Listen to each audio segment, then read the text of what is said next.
السلام عليكم ورحمة الله وبركاته، أهلا بكم في فيديو جديد وحلقة جديدة. في فيديو النهاردة هكلمك عن بعض الأخبار الهامة جدا بعد طبعا انتهاء مباراة العراق أمام الأرجنتين.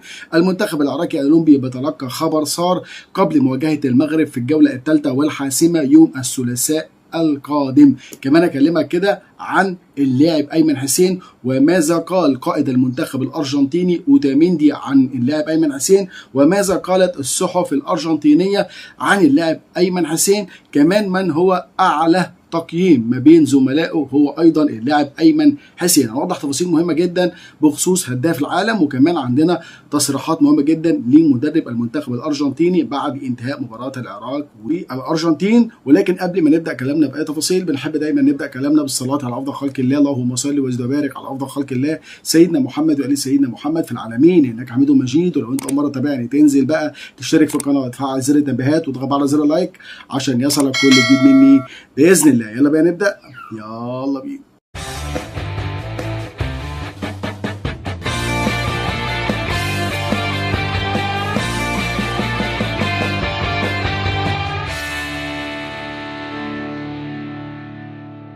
بسم الله. طبعا بعد انتهاء المباراه كده كان في تقييم سريع لاداء اللاعبين ولكل اللاعبين اللي بدأوا هذه المباراه، مباراه العراق امام الارجنتين. طبعا جاء في حراسه المرمى حسين حسن بتقييم 5.9، مصطفى سعدون 6/10، حسين عامر 7.2، زيد تحسين 5.8، احمد مكنزي 6.9، ابراهيم بايش 6.7، قرار محمد 6.7، علي جاسم 6.9، يوسف الامين 6.7، نهاد محمد 6.5، ايمن حسين هو صاحب اعلى تقييم 7.3.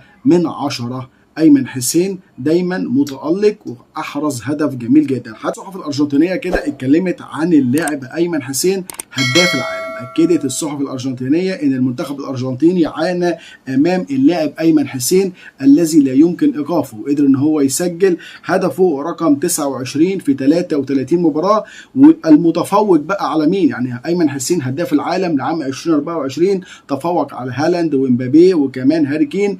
ايمن حسين هداف الهدافين، احرز هدف جميل جدا لدرجه كمان ان قائد المنتخب الارجنتيني يعني اوتاميندي قال الفريق العراقي متواضع ويعني بطاء في الارتداء، ولكن افضل اللاعبين هو رقم 18، والمقصود به هو ايمن حسين. قال كان عامل ازعاج كبير جدا للخط الدفاعي. كمان مدرب المنتخب الارجنتيني اكد ان احنا قدمنا مباراه كبيره، استطعنا السيطره على المباراه من ضربه البدايه، لعبنا بروح قتاليه وهي الفوز ثم الفوز. واكد ان العراق يعني ظهر باداء متواضع وكان متوقع ده، واكد ان هو بيجهز لمواجهه اوكرانيا من اجل صداره المجموعه. طبعا ان شاء الله باذن الله ما يقدروش يصدروا المجموعه، وان شاء الله المنتخب العراقي يقدر في الجوله الثالثه امام المغرب يقدر ان شاء الله يفوز وينتصر ويتاهل الى دور الثمانيه. كمان عندي خبر مهم جدا بخصوص المنتخب العراقي الاولمبي الذي يتلقى خبر صار قبل مواجهه المنتخب المغربي يوم الثلاثاء القادم. عزيزي المشاهد عزيزي المستمع، رئيس اللجنه الاولمبيه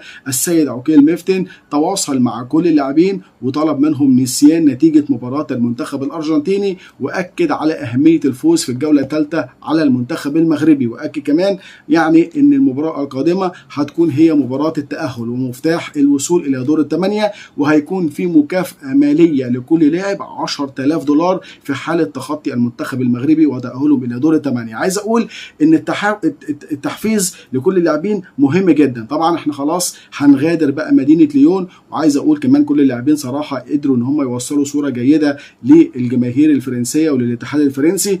نظموا ونظفوا كل طبعا غرف الملابس وسابوا المكان يعني زي ما هم استلموه، مكان نظيف جدا على طريقه اليابان كده. لاعبي المنتخب العراقي قدروا ان هم يعملوا ده وبيوصلوا رساله ايجابيه. ولكن عجبني قوي رئيس اللجنه الاولمبيه اللي بيحاول بقدر الامكان ان هو يعني يعالج الامور ويحاول يحفز اللاعبين ويخرجهم من مود الهزيمه. طبعا الهزيمه امام الارجنتين كانت قاسيه، ممكن تكون كانت متوقعه، ممكن تكون يعني مش عايزين نقول بقى ان هي كانت خلاص نتيجه مرضيه، ولكن الاهم هو مفتاح التاهل، مفتاح الفوز على المنتخب المغربي. فعشان كده بيحاول يحفز كل اللاعبين قبل هذا اللقاء المرتقب. وعايز اقول الكابتن راضي يعني تقدر تقول كده خلاص يعني اخر ايامه مع المنتخب العراقي الاولمبي. رفض طبعا التصريحات تماما، واكد ان هو بيستعد لمواجهه المغرب وهيعالج كل الاخطاء اللي وقع فيها كل اللاعبين، ولكن امام المغرب هيكون عنده القدره على الفوز والتاهل الى دور الثمانيه. طبعا توقعاتكم يا شباب ايه اللي ممكن يحصل في الجوله الثالثه والاخيره؟ اتمنى تقول لي ارائك في صندوق التعليقات، رايك يهمني جدا جدا جدا. اتمنى تتوقع معايا نتيجه العراق والمغرب يوم الثلاثاء القادم. في النهايه بشكر اخواتي واصدقائي على المتابعه، بشكرك جدا جدا من قلبي، والسلام عليكم ورحمه الله وبركاته.